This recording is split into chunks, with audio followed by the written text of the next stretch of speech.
First tonight, thousands of Palestinians are making the journey on foot back to their homes in Gaza City as Israel announces the start of the ceasefire with Hamas. The IDF has withdrawn from parts of Gaza and is now stationed outside the lines that had been agreed in the plan. Hamas now has less than 72 hours to release all remaining Israeli hostages, dead and alive, while Israel will release hundreds of Palestinian prisoners in exchange. Hamas's exiled chief said he had received guarantees from the United States and mediators that the war was over. But in Gaza, the attacks continued in the lead up to the ceasefire taking effect.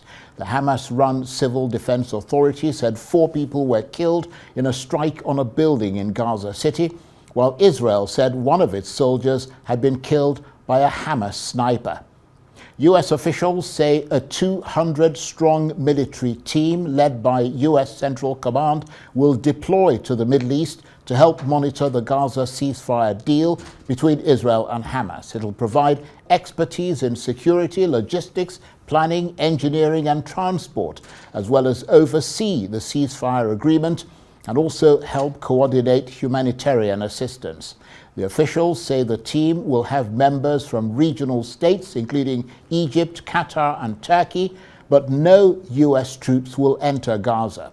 Assuming the hostage and prisoner exchange is completed, the officials say the intention then is for a so-called international stabilization force to be built, but this is yet to be agreed between the sides. President Trump says he hopes to be in the region on Monday as hostages are released. He also seems likely to travel to Egypt, which is planning an event to celebrate the conclusion of the deal. I think it's going to be great. I think it's the hostages will be coming back Monday or Tuesday. I'll probably be there. I hope to be there, and we're planning on leaving sometime Sunday, and I look forward to it. We fought during these 2 years to achieve our war aims, and the central one of these war aims is to return the hostages, all of the hostages, the living and the dead. And we're about to achieve that goal.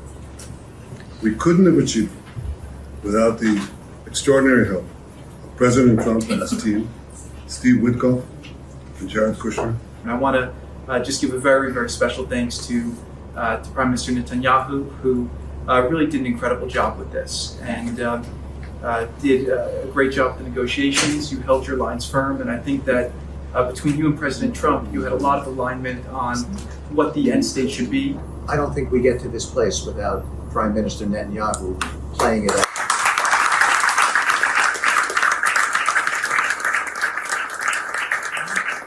I'm not just saying that, they're not just words. The president believes that, my president believes it. He believes that Prime Minister Netanyahu made some very, very difficult calls. Finally, we took on a great responsibility in dealing with the American president's plan. And we presented a response that would fulfill the interests and rights of our people and save their blood. This response included our vision for stopping the war.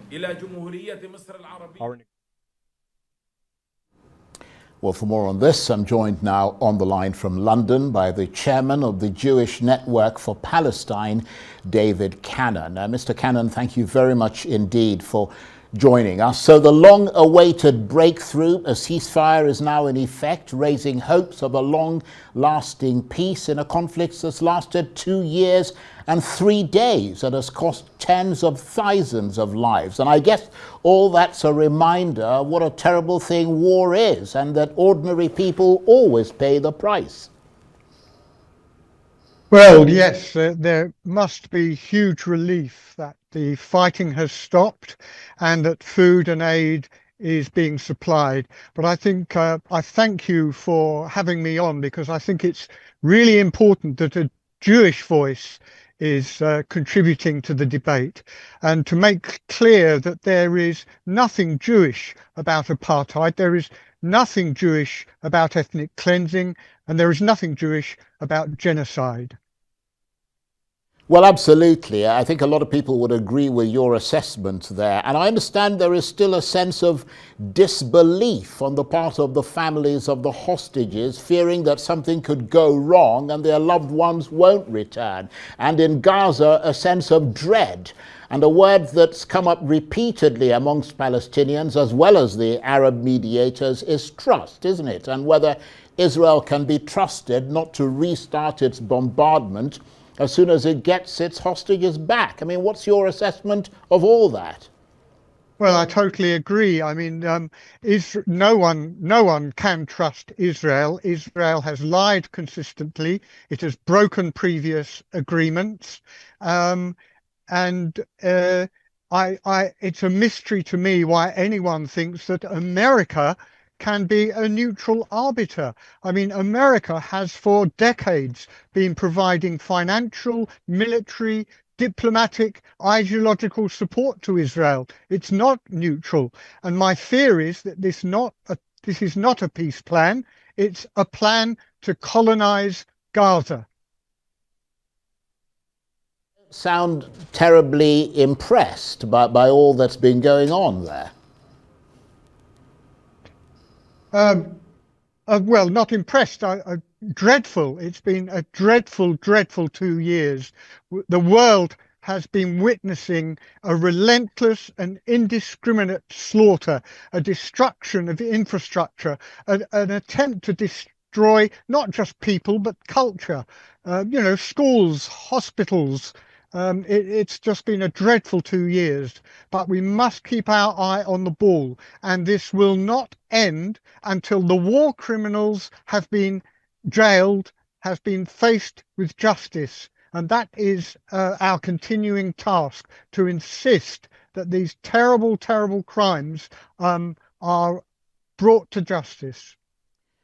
Indeed, and what I was referring to there actually was the agreement rather than the horrors of the last 2 years. I mean, I agree with you completely that it's been an absolutely horrendous period. And of course, we know that there was much disagreement when the Israeli cabinet was trying to sign off on this ceasefire deal. A lot of debate, and one of the dissenting opinions was, of course, that of the Security Minister Ben-Gvir, who said that he will bring down Benjamin Netanyahu's government if Hamas is not dismantled, which right now it is not. Israeli troops withdrawing, there is a ceasefire, but Hamas is still operating. I mean, what do you reckon will happen with his threat? Well, I mean, you're right to point out that the government has in it very powerful outright racist and fascist sentiments, and that we cannot trust that they will not continue to have influence. And what's most depressing of all is that the population in Israel is largely supporting what is going on. And once the hostages are back, there is every danger that the overwhelming majority of Israel society will want the attacks to continue. It's a colonizing entity that would love to see Gaza taken over and Palestinians forced to leave, which was what was going on. It's only this slight hesitation to get the hostages back that has created the ceasefire, and I'm very, very worried that the attempt to genocide Palestinians will continue once the hostages are back. But I mean, it is good news, isn't it, that they're setting up what seems to be a mechanism to monitor the ceasefire, because that'll determine whether or not this process succeeds, won't it? Absolutely. I mean, the thing that keeps me going is that the world is waking up to what has been going on. For too long, we've accepted the slow burn genocide where Israel has been gradually stealing more and more land, stealing more and more lives, and building settlements illegally against all international law, and the world has just allowed it to happen. And in fact, Western powers like America and indeed Britain have been complicit in supporting them, in providing them with diplomatic cover as well as practical support. So we must be alert to that process, but the world is waking up, and hopefully the world will start to put pressure on our leaders to change their attitude to Israel and to insist, as I say, that war criminals are brought to justice. And of course, while everyone has welcomed this part of the agreement, I mean, details still remain sparse going forward, don't they? Particularly when it comes to the crucial further steps, the day after, what happens next, who will govern Gaza, etc. All of that is still being negotiated, isn't it? Negotiated with very, very little input from Palestinians. And this is why it's like colonization. The Palestinians must be front and foremost in this process, and their voice is essential. So I really be looking for that to happen. Absolutely. Nevertheless, for all the actors, including President Trump, it's all about cementing this peace plan. Mr. Trump will be in Israel on Monday, then Egypt subsequently, to try to cement this deal so hard that, as one British journalist put it, even if it cracks, the cracks won't be so big as to tear it apart. That's what the president said. Well, we will see. Indeed. And before we let you go, we do appreciate your taking the time to talk to us. Just tell us a bit about the Jewish Network for Palestine. Thank you. Yes, we're actually one of 3 explicitly anti-Zionist organisations in the UK, but we rarely get a platform, so I'm particularly grateful for you today. We have 3 main things that we pursue. One is BDS, boycott, divest and sanction. The second one is convivencia. Convivencia means living together. Before 1948, Jews, Christians and Muslims lived in peace for hundreds of years. And in many parts of Muslim-controlled world, that was the case. And we want to see a return to that. So we stress convivencia, living together in peace with equal rights for everyone. And the third arm that we pursue is one democratic state.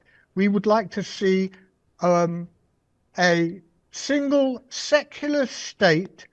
It's the sole sustainable solution with equal rights for all from the River Jordan to the Mediterranean Sea.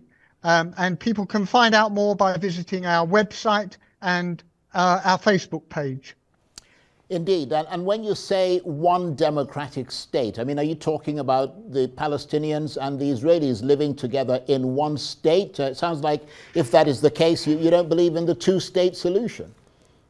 I certainly don't believe in the two-state solution. That's always been a red herring. When apartheid in South Africa was done away with, no one was talking about 2 separate states, one for blacks and one for whites. We want democracy. It's very difficult to imagine Palestinians and Israelis living together at the moment, but that is what we've got to work towards, where people have respect for different religions or no religions, and everyone is treated equally instead of the apartheid and the ethnic cleansing and the genocide that we've had for the last 80 years. It's been a slow burn genocide, and it needs to end if we want to avoid another 80 years of this conflict. And a two-state solution would institutionalize apartheid, because 20% of Israel are Palestinians and they're treated as second-class citizens. We do not want to institutionalize Israel. We want one single state with equality for everyone in Palestine, where everyone is respected and treated fairly. I hope you think that's a reasonable aim to go for, however difficult it seems at the moment. But I mention again, apartheid South Africa came down very quickly. It took everyone by surprise, just as the Berlin Wall coming down. So things can happen very, very quickly. And we just need to be saying the right thing in the right time, the right place, to make sure we get the right solution for a long-term peace and justice in Palestine. Thank you very much. Thank you very much indeed, and thank you ever so much for joining us there from London. And do come back and talk to us again. David Canon is the chairman of the Jewish Network for Palestine, and he was talking to me on the line from London.